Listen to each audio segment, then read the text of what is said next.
Anda masih bersama kami dalam Berita Sulawesi Tengah. Bagi Anda yang baru bergabung, berikut kembali kami tayangkan 3 berita utama hari ini. Satgas Madagoraya melakukan patroli jalur klasik untuk mengawasi penyebaran paham radikal di Poso. Puluhan warga menyegel kantor desa Tada Utara karena kecewa dengan kinerja kepala desa.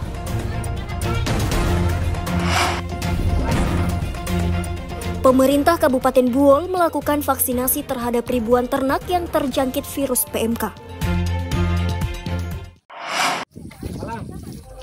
Jumlah ternak yang terjangkit penyakit mulut dan kuku di Kabupaten Buol terus meningkat. Data dari Dinas Pertanian dan Ketahanan Pangan menyebutkan sebanyak 1.200 ternak sapi yang telah terjangkit virus PMK. 8 ekor sapi diantaranya telah mati, sedangkan ribuan ekor sapi lainnya mendapatkan penanganan intensif. Pihak Dinas Pertanian dan Ketahanan Pangan bekerja sama dengan Medik Veteriner Kabupaten Buol melakukan langkah antisipatif untuk mengendalikan penyebaran virus PMK. Salah satunya dengan melakukan vaksinasi pada ribuan ternak sapi di 10 kecamatan yang terdampak. Virus PMK telah menyerang ternak pada 10 kecamatan dari 12 kecamatan di Kabupaten Buol. Terkini perkembangan sapi yang terdampak PMK di Kabupaten Buol itu sekitar 1.200 tersebar di 11 kecamatan, 10 kecamatan dan tersisa 1 kecamatan yang tidak terkena suspek PMK ini. Kemudian langkah-langkah yang sudah kita lakukan untuk yang ternak yang terpapar itu kami sudah lakukan pengobatan dan sampai dengan sekarang sekitar laporan kesembuhan dari petugas kami di lapangan itu sekitar 53,8%. Kemudian yang terdampak yang sampai dengan menyebabkan kematian itu 8 ekor, 2 diantaranya itu adalah pedet atau yang masih kecil, sisanya itu ternak dewasa yang tidak kemudian bisa ditolong lagi.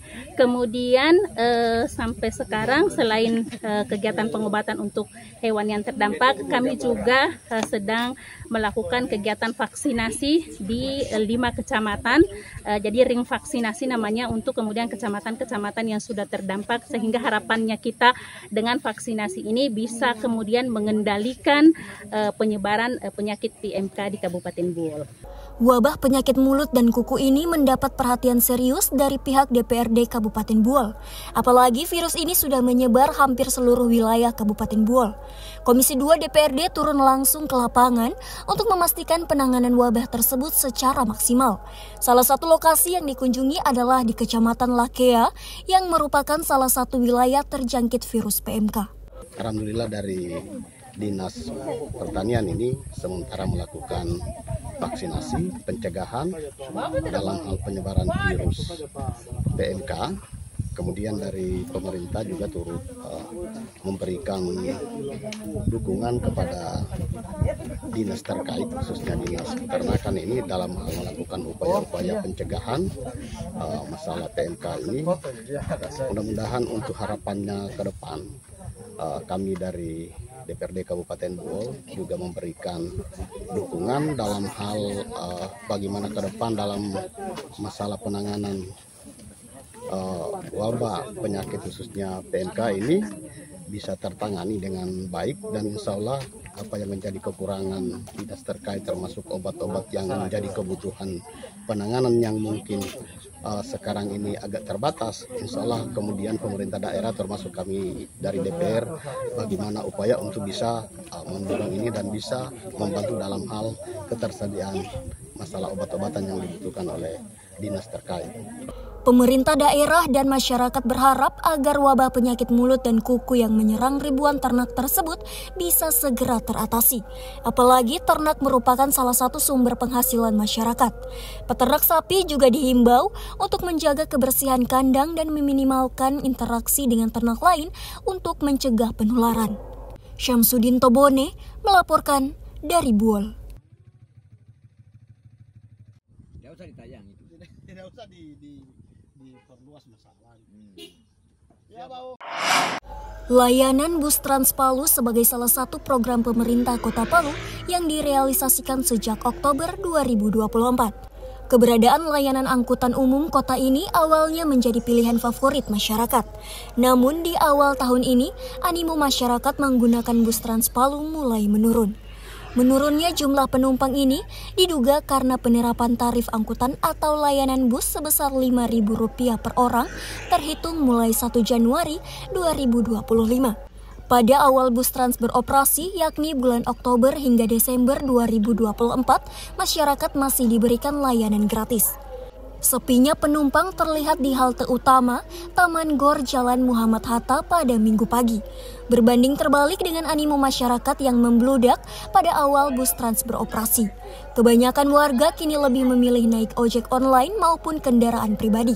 Alasannya bisa lebih cepat tiba di tempat tujuan. Ya memang sepi ini. Ya sepi. Ada yang lain juga kasihan belum tahu ini, disangka masih gratis. Iya.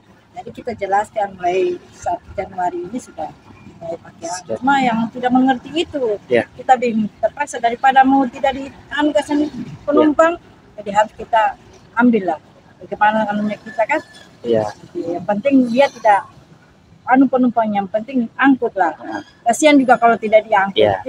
Tapi tetap saja walaupun sudah berbayar, kelihatan sepi di sini, mungkin di halte-halte lain tetap ada ya penumpang. Ada. Tetap ada. Meski demikian, masih ada sebagian masyarakat yang menjadikan layanan bus Trans Palu sebagai pilihan.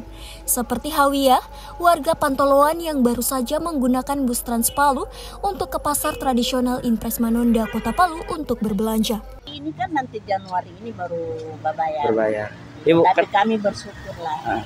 Kenapa Ibu masih memilih transportasi ini walaupun mesti sudah berbayar begitu? Atau karena mungkin tarifnya yang menurut Ibu murah? Ya, murah sedikit.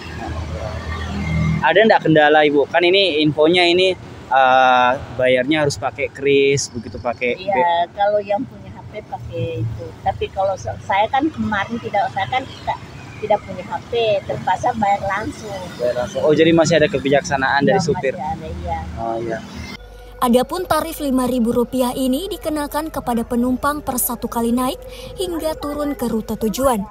Pembayaran dilakukan dengan menggunakan transaksi Digitran Kris yang telah disediakan petugas di pintu masuk bus.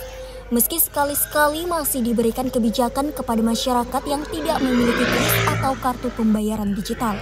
Bus Trans Palu ini melayani 4 koridor seputar Kota Palu, baik dalam kota maupun ke daerah pinggiran kota. Diharapkan layanan ini bisa menjadi alternatif pilihan masyarakat, baik pegawai negeri, mahasiswa, pelajar, hingga masyarakat umum. Syahrul Cahya melaporkan dari Palu.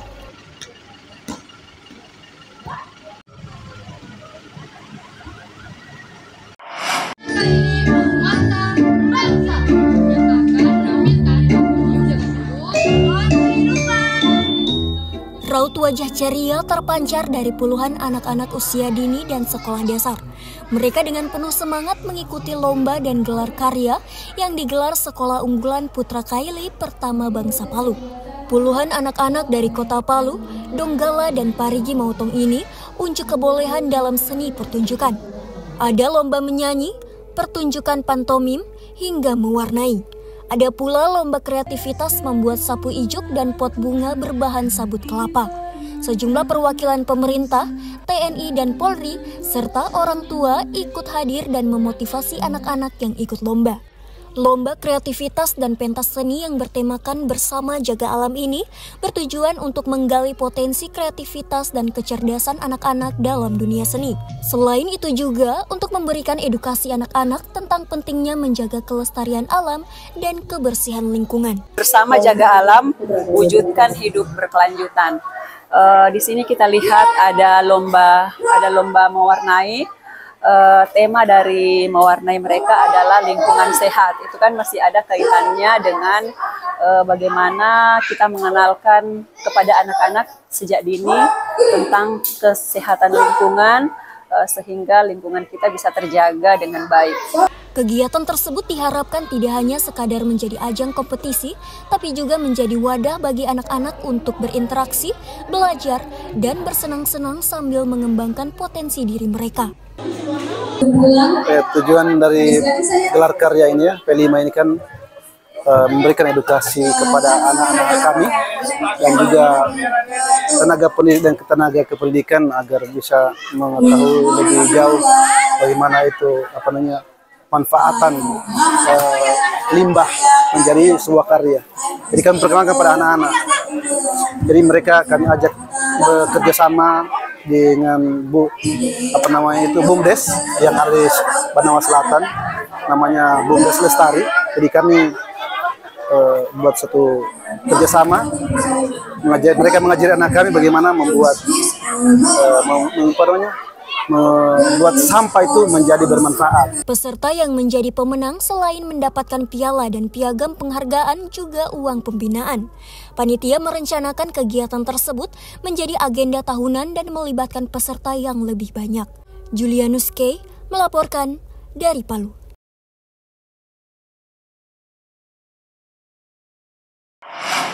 Informasi tadi sekaligus menutup jumpa kita dalam Berita Sulawesi Tengah. Atas nama rekan kerja yang bertugas, saya Della Rizka mengucapkan terima kasih atas kebersamaan Anda. Selamat beraktivitas dan sampai jumpa. Songgompoasi Tabe.